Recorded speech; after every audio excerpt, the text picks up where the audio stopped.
Welcome to Eclipse Phase Friday. This is my opportunity to enjoy talking about one of my favorite subjects, which is science fiction, futurism, post-humanism, transhumanism, and all that good stuff. All right. Today, we're going to focus a little bit further into the Eclipse Phase universe. The last Eclipse Phase Fridays were very much generalized about futurist ideals rather than specifically the Eclipse Phase universe. So I thought I'd give some ideas, maybe even some adventures or whatever. Again, this is just an open discussion amongst fans and friends. So if you have any ideas or anything you'd like to talk about, try to keep it focused on this particular thing, but I'm willing to answer just about any question. So let's get right on into it.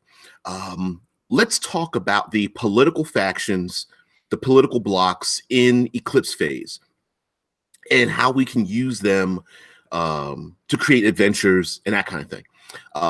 There are basically two blocks of political factions in Eclipse Phase. It's the inner system and outer system. And most people recognize the inner system as being everywhere, all the locations from Mercury out to the asteroid belt, which is just beyond Mars, and then everything after Mars. So kind of represents the outer rim, the outer portion, the outer system of Eclipse Phase. So the inner system, all the planets and habitats that exist around the sun, Mercury, Venus, Earth, Luna, which is not really called the moon any longer. Luna is its own society, Mars, and of course the asteroid belt.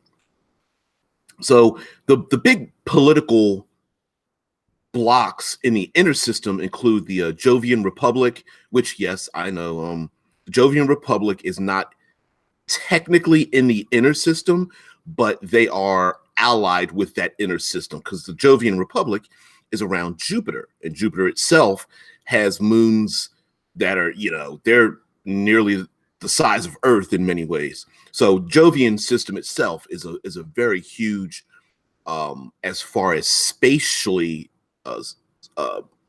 measurements, is a very huge place. So you have the Jovian Republic, you have the Lunar-Lagrange Alliance, the Morningstar Constellation, and the Planetary Consortium, and the Tharsis League. Now, starting with the Jovian Republic, which is one of the most divisive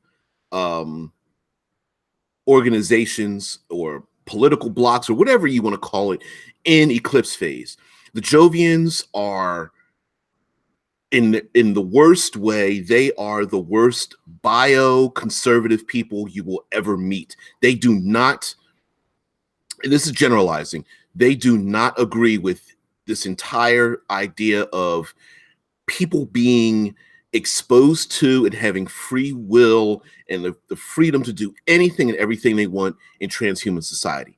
They want complete control over any and all body modifications, mental modifications. The hardcore line doesn't even agree with this idea of immortality. In their eyes, they feel like the entire solar system is filled with nothing but very good, but essentially evil replications of humanity. They don't believe these people have souls or are alive. It's just a very good facsimile of people who committed suicide by downloading their brains. Really, with the buffering? Okay. So the Jovian Republic, on its good side, is really the last stronghold that still is on a war footing, right? They're the only ones, they have the largest military, they're the most organized. They're so paranoid that they're ready for the next, ball to drop. They're ready for the enemy to return. They're ready for spies inside of inside of humanity's arrogance and hubris to leap forth, and no one knows what's going to happen. They expect people who have cortical stacks to one day be agents of foreign, literally interstellar powers or something like that. They're ready for all the cortical stacks to be to express the virus that's inside, to have them turn on humanity and stuff like. They're ready for it. So in a bad sense, sure, they're kind of a-holes in this transhuman society, but in a good sense, they know what they're talking about when it comes to military, espionage, spying, being prepared. They probably have the largest, and I'll call this a navy, intrastellar naval operations, and probably some of the most advanced communications abilities, and because Jupiter itself has such high radiation and magnetic interference that they probably have some of the best shielded mechanics actively being produced anywhere in the galaxy, in the solar system. All right, so you've got the Jovians, and they are linked to the inner system out of necessity, right? They have factories. They know what they're talking about when it comes to weaponry. They know they have the skill to manipulate and control the population for good or bad. They understand social engineering to a very fine degree. And those in the inner system understand how important it is to have the skill of mass social engineering. So that's the Jovian Republic. Now we have ourselves the Lunar-Lagrange Alliance, and the Lunar-Lagrange Alliance is an alliance of all of the habitats in and around and on Luna, the moon. And they are combined together because in many ways, they are still in the shadow of Earth. When they wake up in the morning, they see on their horizon Earth turning and twisting, and it may be even possible for them to see the scars left from the wars that have devastated Earth from their point of view. And they're the ones that are they feel like they are the keepers of history. They are the protectors of Earth. They are the reclaimers. They're the ones who have not abandoned their home, their mother, and they are also the ones to reap the rewards of such a place. So the Lunar-Lagrange Alliance is also made up of a number of people who remember what it was like on Earth during the great cataclysms, leaving Earth and then living amongst horror and filth and poverty and violence. They remember this time when humanity was leaving Earth and everyone's packed into tin cans. They remember, millions upon millions of cortical stacks being held in cold storage as people were slowly being brought back as infugees and brought back into society as synth morphs, and brought back into case morphs because there wasn't enough time or energy or money or political power or contacts or importance enough for these individuals to be brought back into their biological bodies any longer. So the Lunar-Lagrange Alliance also has plenty of skills. They know how to survive. They, even if they hate each other, they are united into one front. Some may call them scavengers. Others may think that they're living in the past, but they remember, and they live in habitats that are much older. They are used to living in those small tin can habitats where only 2 or 3 astronauts can pass each other. The old style ones, they're the grognards of the solar system in an RPG, using RPG parlance. it would be easy to dismiss them if it wasn't for the fact that they're survivors, and everyone needs someone who is skilled in surviving. Hey, live and let dice. Hola. What's going on there, man? Or young lady, what's going on there? Individual who has downloaded into a morph of which I am not certain of its particular gender. Anyway, so just talking about the factions in Eclipse phase. So the Lunar-Lagrange Alliance also, okay, I'll call you sir, not a problem.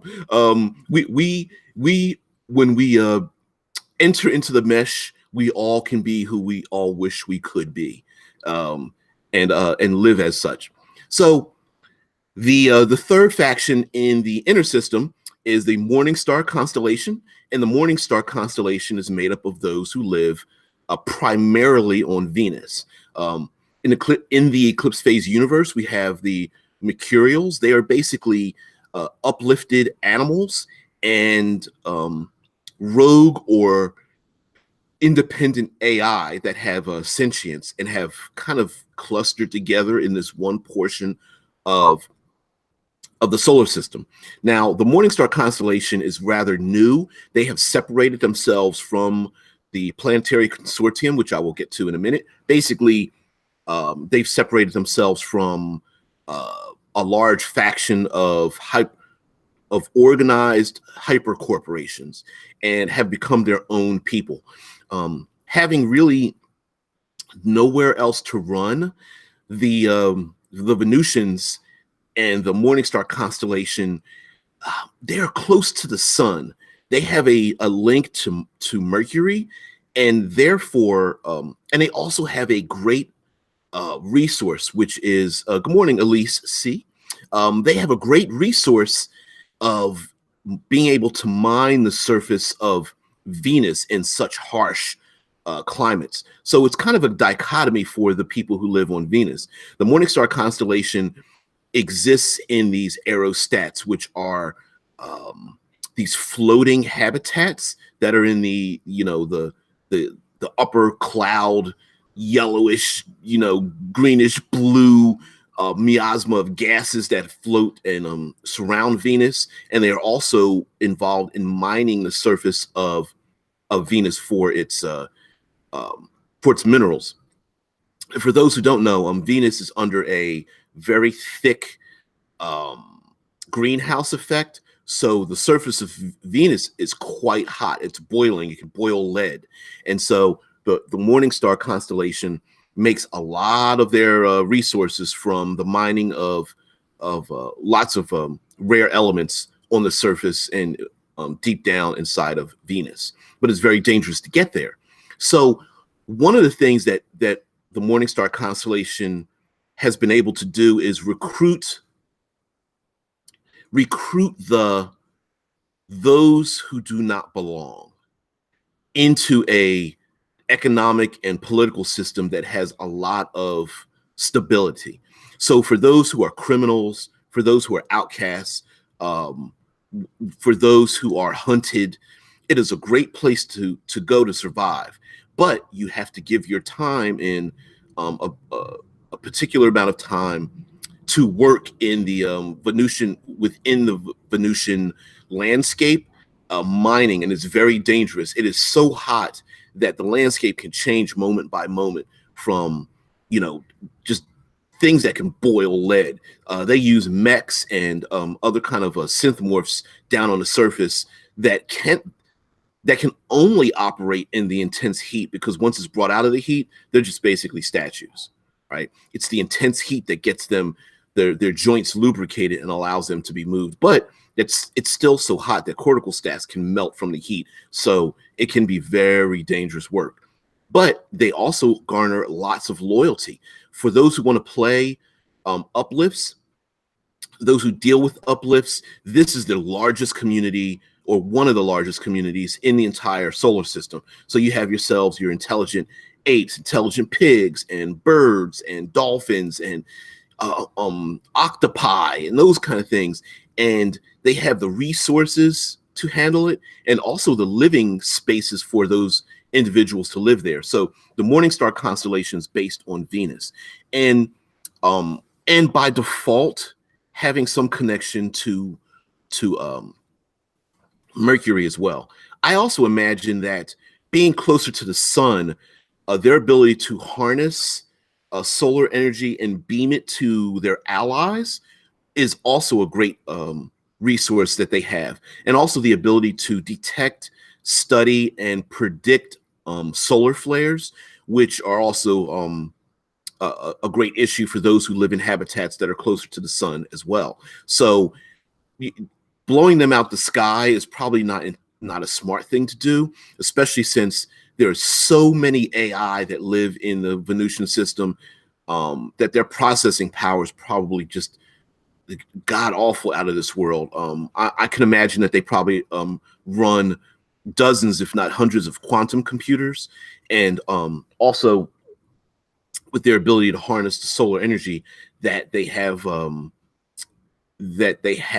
redundant energy systems to use virtual reality places for people to live who are escapees from indentured servitude as a synthmorph. Also, if you are an uplift, this is one of the few places you can be who you want to be.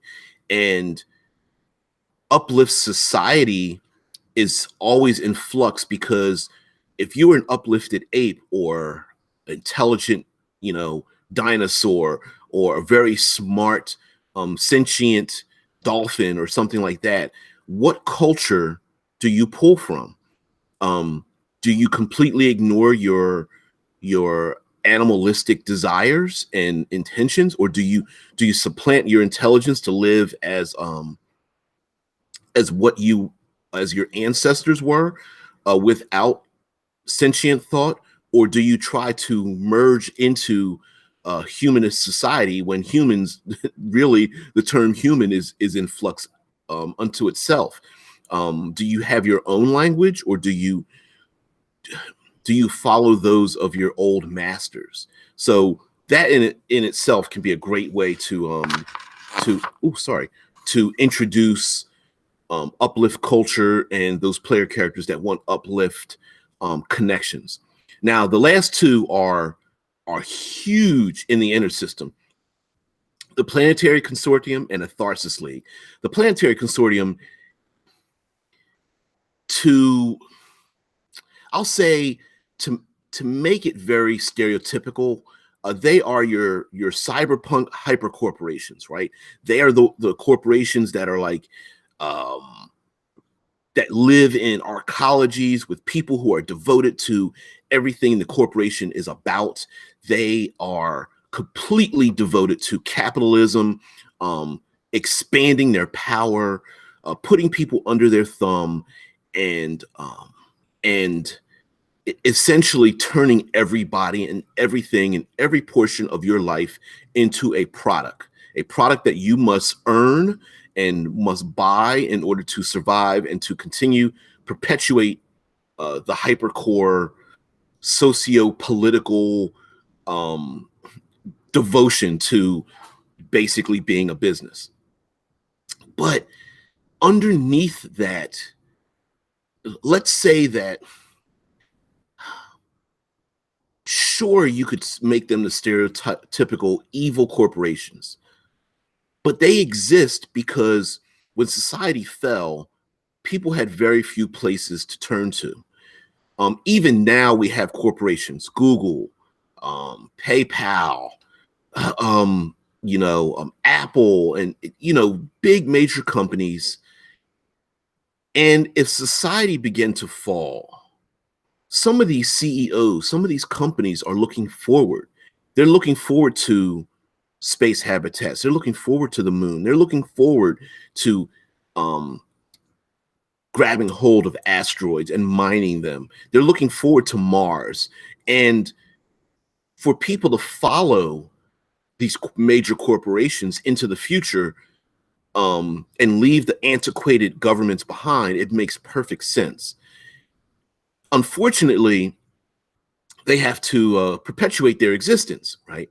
So even in a world of in a post-scarcity world, they have a stranglehold over things. They have a forced scarcity of products, of biological bodies, of places to live, of food, of money. And so they have to keep the stranglehold on things. They have to have people convinced that this is the way life should be, um, to extend their power. And they are very powerful. Each individual corporation on its own harnesses a lot of power, and they have a lot of free agents. Just like today, myself, I am a small publisher, and I have yet to meet in person the people that I work with. I don't have an office. I don't clock in. Um, I do have a full-time job, so yes, I do. I'm a wage slave. Don't get it twisted. But I'm saying, as far as my hobby goes, I help write and produce, RPG products, and I don't have an office where I work. So in the future, it would be the same thing. Many of these hyper corporations, although they will have a monument to their existence, you may not know where they are, where they exist. And so they may be scattered throughout the entire solar system, and you may not even know that a hidden lab is part of a particular hyper corporation, or the people devoted to them. And so it would be a good flip to have player characters who are hypercore agents and are entrepreneurs, because they're always trying to expand out their resources and expand out their customer base. And also, knowledge is power.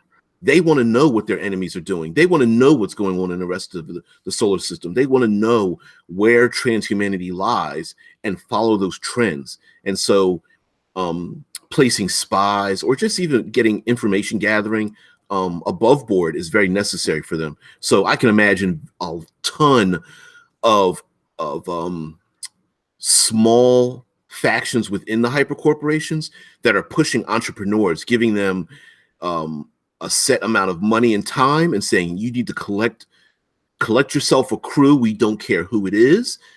Hire them and go out and find us resources, find us things. Lastly, it's the Tharsis League. And the Tharsis League is made up of all of the micronations on Mars. Essentially, they are the equivalent of the Planetary Consortium, but they are Martian related. Now, the micronations on Mars come in so many varieties. It's incredible.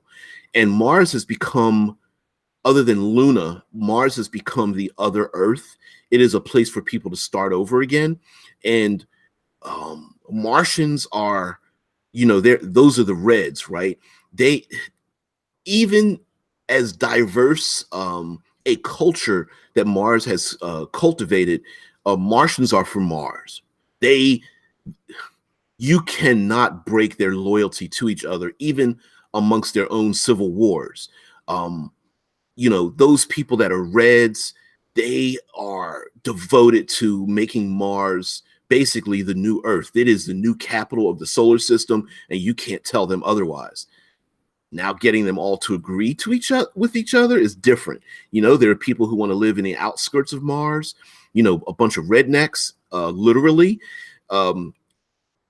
living in the undeveloped land. There are those who want to terraform it, living in the green and blue spaces down deep inside of like the valleys, deep valleys, and craters on Mars. And then there, of course, the business section, and you can't forget the space elevators that bring goods back and forth from the surface of Mars as well. And let's not forget the moons and the tons of habitats that surround it as well. So, is the Planetary Consortium one of the most powerful political blocs? Yes, but the Tharsis League is up there, and they are powerful. They are a powerful motivation, if for no other reason than to be a beacon of hope for the rest of the solar system, combining old ways with new technologies and thoughts, and habitats to live in as well. I didn't mention, and let me go into Luna. Um, Luna represents, in many ways, the worst that society had left from Earth. Luna has basically harnessed and utilized and turned into a great function the purity of racism. We're not talking skin color. We're not even talking culture. It is a society of where the term the clanking masses has come from.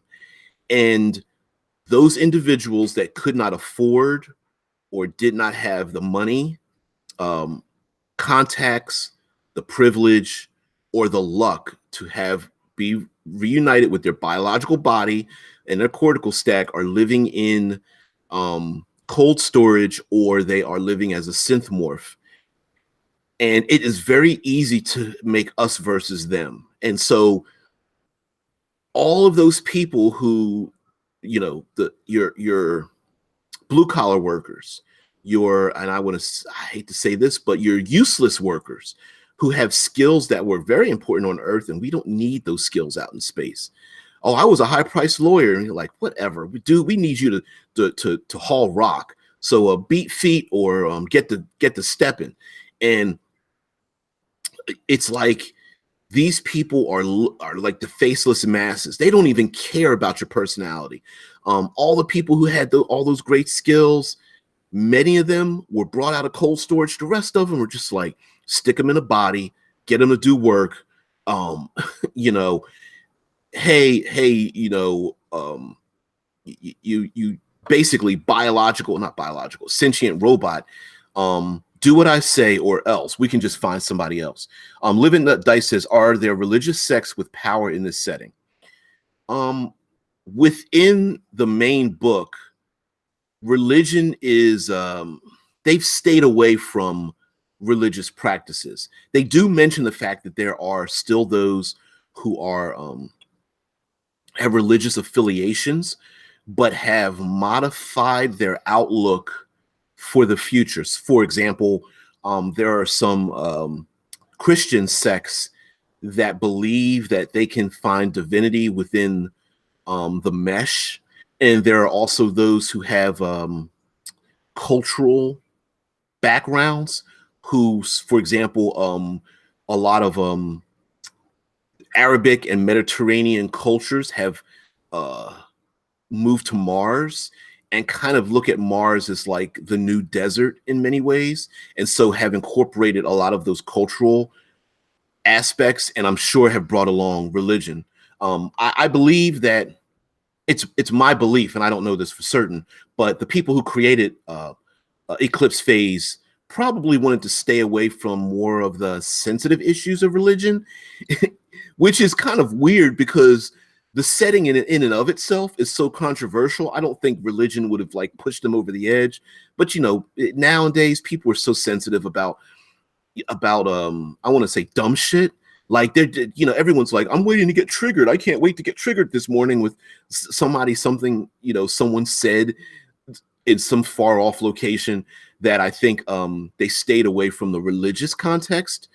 Now, I would say that there's probably like neo-futurist religions as well, people who believe in transcendence, whether it's transcendence electronically, transcendence biologically by having a body that is has not pure but has achieved the greatest levels that humanity could acquire, the strongest, fastest, longest living biological body. And of course, maybe the acquiring of knowledge and or exploring the universe and turning that into kind of a divine imperative. Yeah, I can imagine that. One of the issues with having religion is having a great faith in things you do not know. And in the Eclipse phase world, in this transhumanist society, most people have access to so much information that people accepting that there's something that they will not or don't or refuse to investigate a particular type of knowledge or stream of knowledge seems unlikely.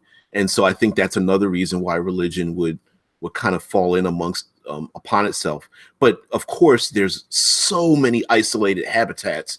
If you've got the power or the charisma, the privilege, the money to make your own habitat and collect yourself a couple thousand, devotees, hell yeah, they would exist. In pockets, absolutely. So the inner system is basically built on the backs of old thoughts, old forms of capitalism, old forms of how a pre-scarce world where people must work for the things that they get, and really institutes this idea of hey, you don't work, you get nothing. If you work, you get something. Never mind the circumstances you were brought into. You just need to work for it. And those in the outer rim have dismissed many of those things. So while the inner system has a lot of power sociologically, the outer system has basically dropped all pretense of those things. For example, money in our modern world is considered collective belief. Money doesn't really mean anything except in the eyes of the other people that it exists for. Money doesn't have a value except for the value that people place upon it, because money is supposed to represent a promissory note that there's a value connected to it, and of course, it is only, it's only in our imaginations. Living Like Dice says, fair enough on the religion thing. Yeah, listen, I'm not, I am by no means an expert, but I can see a majority of people dropping religion, yet I can see the smaller population of people who are religious holding on to it extremely tightly. So I wouldn't say it would disappear. I would say that it would gain strength, but I believe it would be in smaller population percentages. I would say that the people who are devoted, there would just be no way to convince them otherwise. But they probably would live in small habitats, orbiting a planet, or in a dome city, or in a crater, or maybe a covered over crevice on Mars or something like that, or any number of moons that exist out there as well, maybe in the asteroid belt, that kind of thing. So for those who are familiar with the show The Expanse, there are plenty of people that moved out into space to find a bigger and better life, and most of them didn't get there. So a lot of them are minors. And so although in the eclipse phase world, the asteroid belt isn't its own political system, I would say that it is absolutely its own culture. A lot of the people that live in the asteroid belt are blue collar workers. They are these people wake up and go to sleep with dirt under their nails, smudge on their face, oil, on their joints, and they need to make a living. And mining asteroids for rare metals, pushing asteroids into the inner system to be used, putting them in orbit around the planets, and then mining them from there, trying to find pockets of water, which is extremely important. Finding H2O is a valuable resource, and if you're lucky enough to find something like that, more power to you. Rare elements, not just gold and silver and platinum, but ones that I can't pronounce and don't know off the top of my my head, but are used for like electronics and things like that. And of course, because we have a nanofabrication, you need to use it. It may be necessary to use those rare elements in its raw form to be used in nanofabricating other objects and such. So you're going to need to use them for that as well. Also, the asteroid belt is, well, it's a belt of asteroids. So if you don't fit into society, but you still want to be on the outskirts, it's a great place to go. Criminals, ex-military, political dissidents, people who are just antisocial. If you want to engage in experiments that are a little too dangerous to put on a habitat, go find yourself an asteroid, have a place hollowed out or built on the surface, take a ship, convert it into a place to live, go ahead with your experiments. Great place to do that. A military outposts are a great place for it as well. Mercenaries, military, mercenaries, Blackwater style, living out in the asteroid belts. There's another thing, hiding your money, hiding your stolen resources, hiding individuals and cortical stacks of people that you plan on torturing for later or using as slaves. All those things in asteroid belt, yes, absolutely.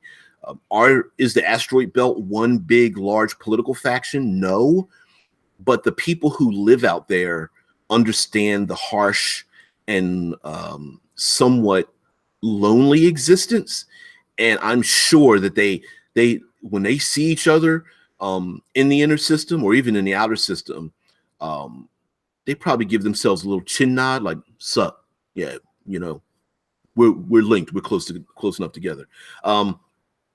We have a bond that no one else can break. So let's go to the outer system.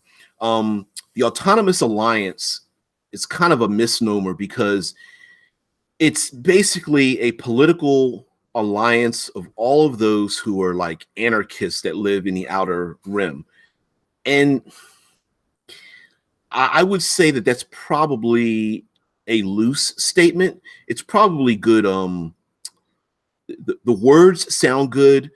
In practice, I would severely doubt that that's really a thing, right? Because the idea of being an anarchist and being organized kind of defeats the purpose. I would say that their greatest power is that they are so spread out amongst an area with vast resources and lots of time and space between them that trying to throw a monkey wrench inside, trying to throw a time bomb inside and making them explode is very difficult. Because remember, the planets are still revolving in their orbits.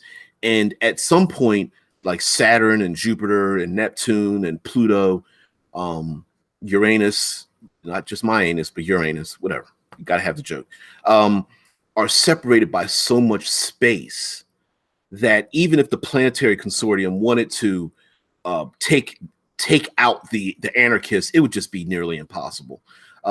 There's no way to find everyone at all places at all times, especially in a transhuman society. Only one Des says player characters that are religious and player characters that are working with other player characters that are deep in religion would be difficult to do certain tasks.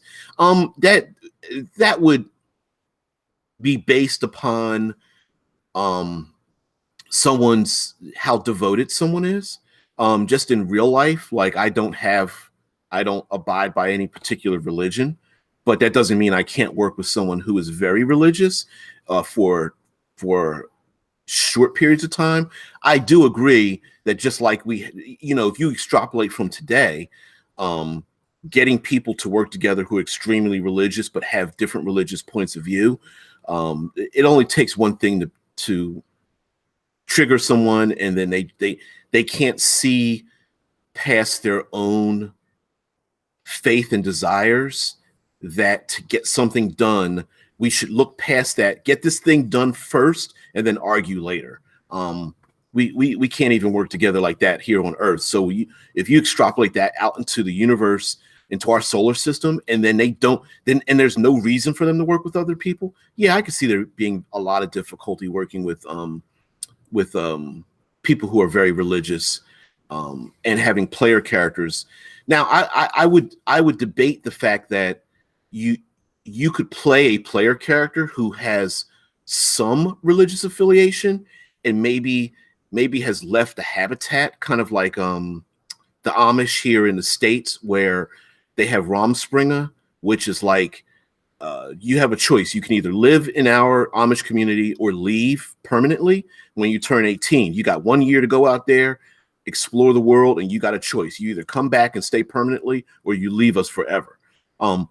So I could see a player character leaving a habitat who's very religious, going out into the world and just being like amazed or disgusted or even like living a life that is in turmoil because they still hold their religious beliefs to heart, kind of like a paladin or a knight of the future, but they see so many people doing so many wild things that they're just like, oh, I can't believe people are just going into like debauchery and carousing and just like, just tainting their souls with their behavior and stuff, free sex, changing their bodies around, downloading skills and deleting their memories and all this kind of stuff. Yeah, I could see that. The Jovian Republic is one place where religion has survived alongside technology and modern culture. Didn't mention that. So anyway, the Autonomist Alliance includes what are essentially known as the Anarchists, the Extropians, the Scum, and a Titanian Commonwealth. So the most loose group of people are known as the Anarchists. And essentially the one thing that combines them all together is that they are anarchists because they want to tear down the inner system, right? Some of them are literally guerrilla fighters / terrorists / insurrectionists. They want to tear down the capitalist system. They want to tear down a system that still supports working to live, right? Working to put food on the table and working to have a home. They want to tear that down. We have the technology to feed and house and educate everyone. We can uplift everyone. We can uplift animals. There's no reason to have prejudice against them. Having a biological body is an option. You shouldn't there shouldn't be hatred just because you live inside of a synthetic body.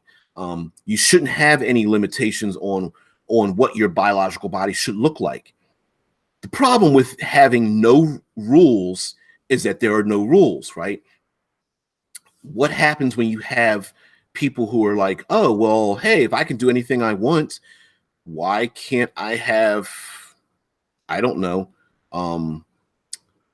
why can't I choose to become a pedophile in my own habitat with my own biological morph bodies of children and cortical stacks stuck inside of them because that's what I want? You're an anarchist. You say there shouldn't be any rules. I don't have any rules. Why are you telling me I can't have this? Living Like Dice says, since we're talking political blocks, I thought a religious political faction would be interesting in just about any setting to explore and interact with. And I absolutely agree with you. Simply because when you have, if everyone thinks logically and thinks like a consumer, Joe Consumer, it leaves very few avenues open for exploration, right? But I think what sometimes people miss when it comes to talking about the future, they miss the fact that people are individuals and people are motivated by their desires. And that's not going to go away. Your beliefs, your desire to want to know if there's a greater power out there will not go away. Your desire to want to live comfortably with people like yourself is not going to go away. A fear of the unknown won't go away. Base desires, sex, prestige, money, to feel like you should be above someone else and people below you should try to come up to your level, whatever level that is, whatever your measurement is, I don't think those things will go away. And so having a political bloc that is religiously based absolutely makes sense. Why wouldn't they?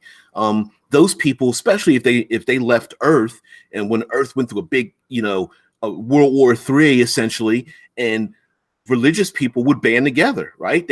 That's a normal thing. That actually happens plenty of times. That happens in prison. It happens during war. It happens in business.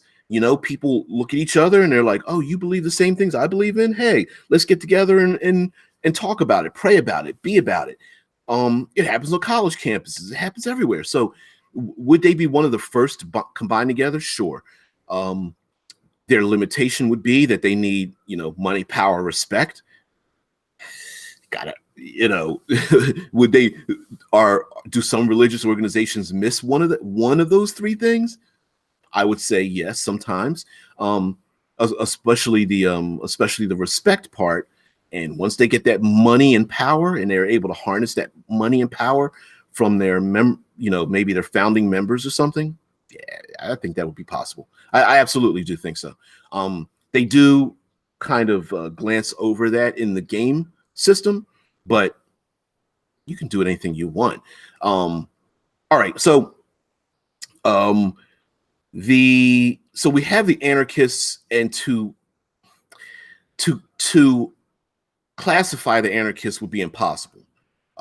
Some are, how do you classify an individual who has forked themselves into like 16 different bodies, all of those bodies in a different morph, and then spread themselves across the system or something? How do you, hey, there's a habitat filled with 400 people. They're all infomorphs, and they just teleoperate synthetic bodies to mine asteroids or something like that. But normally they live in a VR world that's got a clock speed that's higher. So for them, for every year that passes, 10 years exists in VR world. Or you could go on and on, right? There's no way to classify all the anarchists.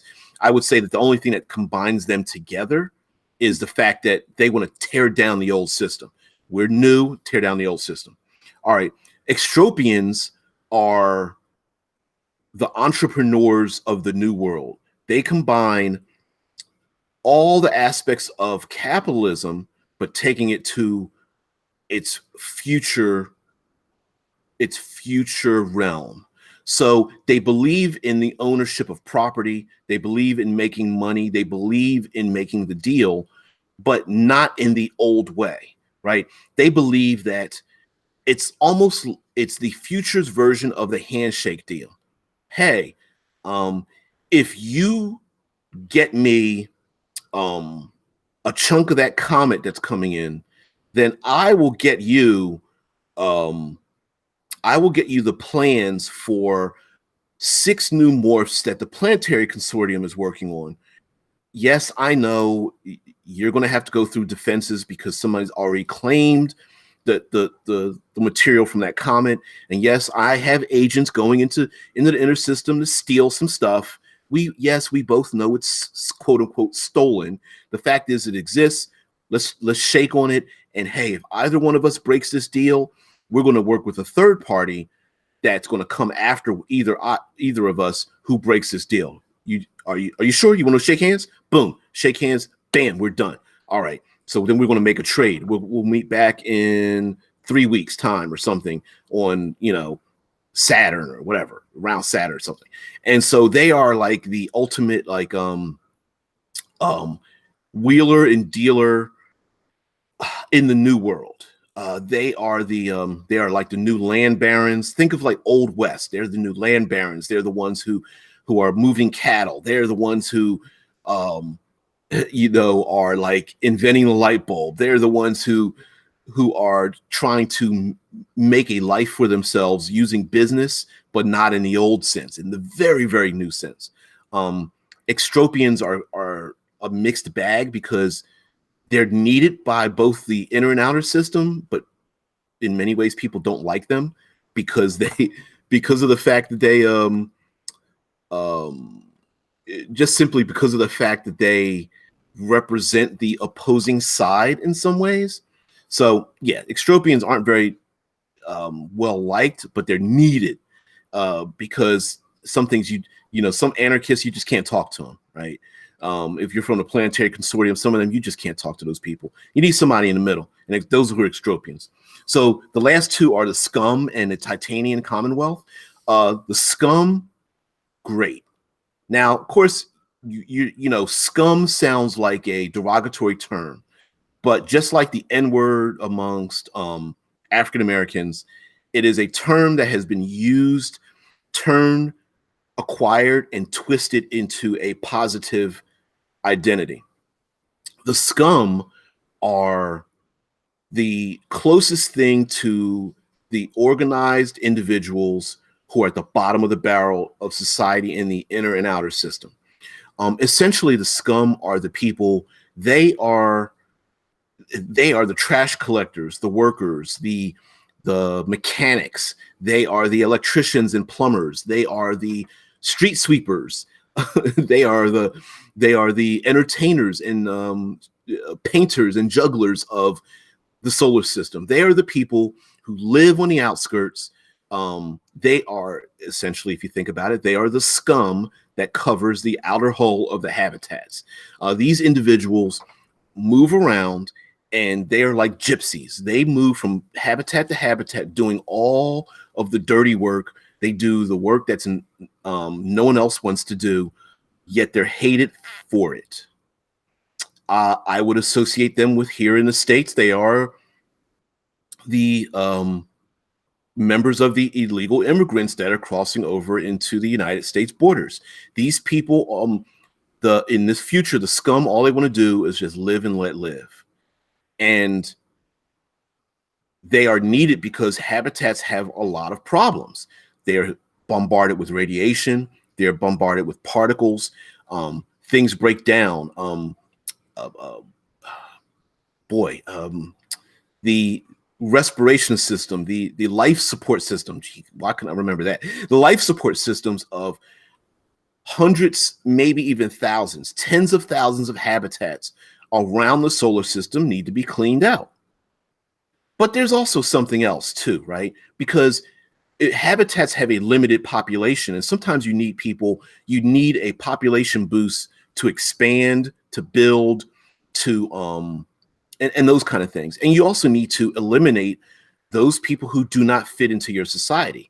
What better way than to kick their ass off your space, your floating habitat, and drop them into a scum barge that's come by. So the scum move around the solar system. Combined together, they are, no matter how different they are, scum knows scum. They know each other. And believe you me, you hurt one, you hurt them all. Also, society needs a way to, they need a release valve. They need a way to say, hey, you know what?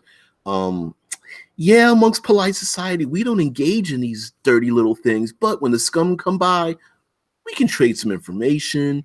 We can engage in some, dark and deep and devious activities. We can hire assassins. We can hire spies. We can engage in entertainment that can be seen that's a little bit untowards in polite society. But when the scum come by, we can just blame them for it, right? So the scum are needed to fix and repair and keep society moving. And it's also a great way for people to say, well, normally I don't engage in certain activities, but when the scum come by, this is a great way for me to deal with things like stolen cortical stacks or illegal blueprints or anything like that. Also, the scum makes a great way for people to escape their old habitat, join the scum, and get the hell up out of where you live and never to be seen again. So yes, the scum are a real organization. They are a real people. They are a real function, and they're needed in society, whether people like it or not. Someone's got to do the dirty work, and the scum, I wouldn't say take pride in it, but they have a lot of pride in terms of who they are as as the people who are at the bottom rung. And don't get it twisted, they are extremely skilled, extremely organized when they need to be. And all it takes is one word, that maybe one habitat has something acted some untowards to one portion of Scum, and the rest of them in the solar system are like, oh, we're going to get them back. Oh, you hurt one of us, we're going to get you back. And it might not be with guns and explosives. It could be anything, and it could just be them putting something extra in the ventilation system. Maybe it's not quite doing the best work in fixing the outer shell. Maybe it's just following you around, just waiting for you to make a mistake so they can use that blackmail and sell it to the highest bidder or give it away. You know what I mean? So yeah. And the last is the Titanian Commonwealth, the closest thing to a real living socialist society in the solar system. The Titanian Commonwealth is on Titan, a moon orbiting Saturn, and they have I would call it an active socialist society. So they have a rule that says, a morph for every cortical stack, essentially, a morph for every person. Great place to go, but you must help their society out. They even have a monetary system that means that there's no hoarding of wealth, that the money that you earn there, the resources that you earn, will slowly dwindle over time unless you start to use them. So it is necessary for you to keep their economy going by spending the resources that you gain. Otherwise, it loses in value over time. So $5 today does not equal $5 in the future. That $5 becomes $4 maybe 6 months from now, or a year from now, and then it becomes $3, then $2. So if you spend that money and then you gain another $5, now you have $5 more of wealth. Your old money is not as valuable, and therefore people may want to stay away from you because you are hoarding wealth, and therefore you're not holding your value. A very strange concept, but yes, also let it be known that they live on a planet that's filled with methane gas and methane seas. So this is a culture that probably does not have a lot of human biological bodies hanging around. Another thing that makes them very different, because I'm sure they live in a lot of synth morphs and biological morphs that do not resemble human beings, but almost resemble aliens. And it would be the closest thing to what an alien species in the inner system would be, even though they're all human by origin, I guess you could say. The Titanian Commonwealth. So those are all the political factions. In general, the Jovian Republic, the Lunar-Lagrange Alliance, the Morningstar Constellation, the Planetary Consortium, the Tharsis League, the Anarchists, the Scum, the Extropians, and the Titanian Commonwealth. And absolutely, you can use any and all of them as a place to spark something, because there's always an exception to the rule, right? So becoming part of those political systems, tearing down those political systems, being an agent of those political systems, finding out that the political system you are part of is not really what it seems, invading a political system and finding out that political block is not what it seems, is also a thing that you can also deal with. So anyway, I'm DBJ. I do Eclipse Phase Fridays. I thought I'd just try to do something that was more in-game wise, from a suggestion from someone.